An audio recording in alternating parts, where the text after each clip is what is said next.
You're listening to HECM World Weekly, the nation's only weekly podcast bringing reverse mortgage news to you, the mortgage professional.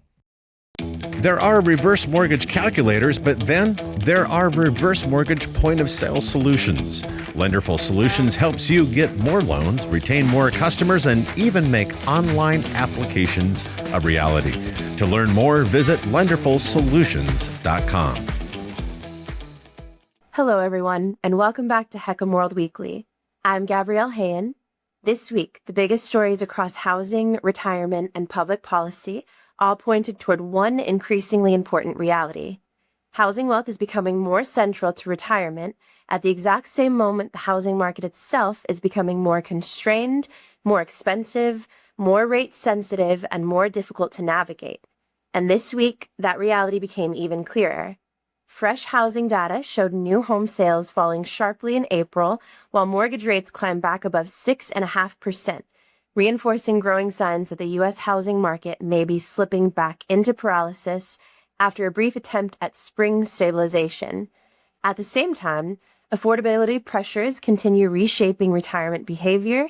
Policymakers are becoming more aggressive in their approach to housing economics, and older Americans are adapting financially in ways that would have seemed highly unusual only a decade ago.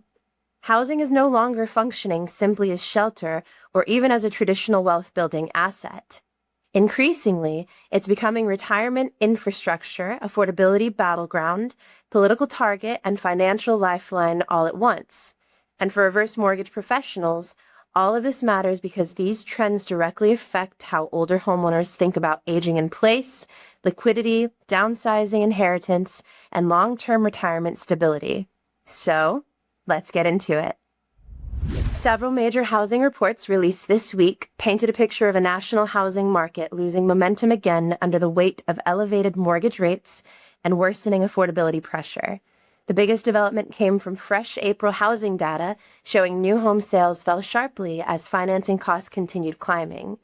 At the same time, Freddie Mac's average 30-year fixed mortgage rate moved back above 6.5%, pushing borrowing costs towards some of the highest levels in months and reinforcing concerns that the market's fragile spring stabilization may already be fading.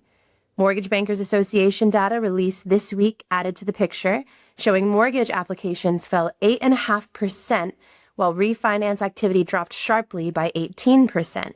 Together, the reports suggest the housing market is becoming increasingly constrained by a combination of high borrowing costs, affordability fatigue, and declining consumer mobility. And the broader market dynamics are becoming more visible across the country. Inventory is rising, price cuts are becoming more common in many markets, buyers are pulling back, but many homeowners also remain reluctant to sell because doing so would require giving up older, low-rate mortgages. The result is a market that increasingly feels frozen rather than collapsing. Home prices nationally continue holding relatively steady, helping preserve homeowner equity, but transaction activity continues slowing as both buyers and sellers hesitate. And for reverse mortgage professionals, the implications are significant. Many old homeowners remain equity rich, but moving has become substantially more expensive and financially complicated than it once was. Downsizing often no longer delivers the financial relief retirees previously expected after accounting for higher borrowing costs, replacement housing prices, taxes, insurance, and transaction expenses. So increasingly, many retirees may decide it simply makes more sense to remain where they are and utilize existing housing wealth rather than re-enter today's expensive and rate-sensitive housing market. And honestly, America's increasingly frozen housing market may quietly become one of the strongest long-term macro tailwinds for reverse mortgage relevance, because frozen housing markets tend to reinforce aging in place. Now, while much of the broader housing market appears sluggish, luxury housing is still moving aggressively. Redfin data released this week showed luxury home prices rose 4% year over year. Luxury pending sales also rose 4%, and San Francisco luxury sales surged nearly 50%, the strongest increase in the country. At the same time, reporting around so-called stealth wealth in Silicon Valley highlighted affluent buyers increasingly using LLC structures and private transactions to quietly acquire expensive properties. And the contrast here is becoming harder to ignore. While affordability pressures continue locking many Americans out of housing mobility, affluent homeowners continue benefiting from concentrated housing wealth gains. That matters because housing wealth itself is becoming increasingly visible politically, economically, and culturally. Home equity is no longer simply a personal finance issue. It increasingly sits at the center of conversations surrounding inequality, taxation, retirement security, affordability, and intergenerational wealth transfer. And that broader conversation matters to reverse mortgage professionals because our industry fundamentally operates inside the housing wealth ecosystem. That political tension became even more visible this week after New York City Mayor Zohran Mamdani released a sweeping housing initiative called Block by Block. The plan focuses heavily on affordability, tenant protections, rent stabilization, zoning reform, and expanded public sector housing involvement. What makes this plan distinct is not the language of this plan, the words that are used, because New Yorkers have seen politicians come and go promising everything that they can find in this city. What makes it different, frankly, is the level of commitment behind those words. When we are talking about $22 billion for housing in a 5-year capital plan, $5.6 billion for NYCHA, when we're talking about more than $2 billion for preservation, this is what actually unlocks these words and makes them into actions that we will deliver. But what's especially important is the framing. The plan treats housing less as a private wealth-building asset and more as a public infrastructure tied to affordability and social equity. Now, regardless of politics, that shift in language matters because reverse mortgages fundamentally depend on accumulated home equity, housing wealth stability, appreciation, and homeowner confidence in real estate as a retirement asset. And increasingly, policymakers across the country are beginning to ask larger questions about affordability, redistribution, speculation, and the role housing wealth plays in economic inequality. At the same time, though, these same affordability pressures may have actually reinforced aging in place behavior. Because when housing becomes more expensive and mobility becomes more difficult, many seniors stay put longer.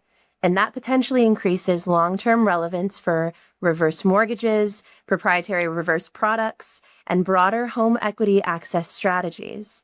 One of the biggest macro questions emerging right now may simply be this: can housing continue functioning as America's retirement wealth engine while also becoming a more heavily managed affordability system?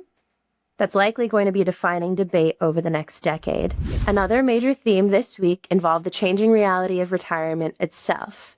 Recent reporting highlighted growing numbers of older Americans taking roommates, living in multi-generational households, delaying downsizing, and sharing housing with other retirees. And this is important because this is no longer just lifestyle experimentation. Increasingly, this reflects inflation pressure, rising housing costs, inadequate retirement savings, and the growing financial strain associated with aging. The affordability crisis is beginning to reshape what retirement actually looks like in America. And for reverse mortgage professionals, this reinforces a major industry trend. Retirement is becoming more housing dependent and more financially improvisational. That means housing-based retirement planning, liquidity flexibility, and aging in place strategies are likely to become increasingly important over time. This week also brought attention to a growing issue sometimes described as inheritance bullying. And essentially, this refers to families increasingly debating whether assets should transfer earlier in life rather than after death. As younger generations struggle with affordability, housing wealth is becoming a larger part of intergenerational financial planning conversations. And that creates additional complexity around retirement liquidity, inheritance planning, caregiving, long-term care, and homeownership decisions. For reverse mortgage professionals, these conversations can obviously be very sensitive because they directly intersect with borrower education, family expectations, and emotional conversations around housing wealth. but these issues are becoming increasingly mainstream. Finally, this week, an Investopedia analysis added some nuance to the ongoing conversation around Social Security dependence. Some surveys have suggested nearly 40% of retirees rely entirely on Social Security income, but census researchers matching survey responses against tax records estimated the true number may actually be much lower, closer to 14%. One reason? Many retirees reportedly fail to include IRA or IRA and 401k withdrawals when answering retirement income surveys. Now, the important takeaway here is not that retirement pressure is overstated. It's that the situation is more nuanced than headlines sometimes imply. Many retirees technically possess assets, but they still remain highly sensitive to inflation, cash flow pressure, liquidity constraints, and rising living costs. And that distinction matters because the reverse mortgage conversation increasingly revolves around flexibility and retirement liquidity management, not simply financial distress. When you step back and look at all these stories together, the broader trend becomes pretty clear.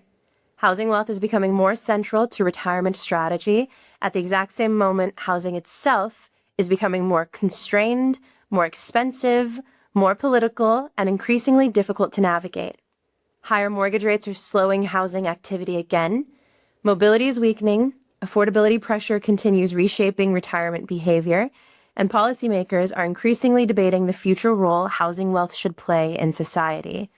At the same time, many older homeowners remain equity rich, but moving has become significantly more expensive and financially complicated than it once was.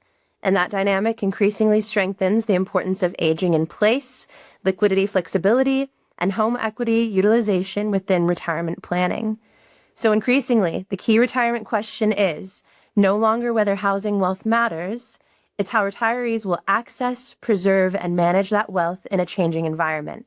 And that places reverse mortgage professionals in an increasingly important role, not simply as loan originators, but as educators, strategists, and guides helping older Americans navigate a much more complex retirement landscape. Thanks again for joining us this week. I'm Gabrielle Hayen, and this has been HECM World Weekly.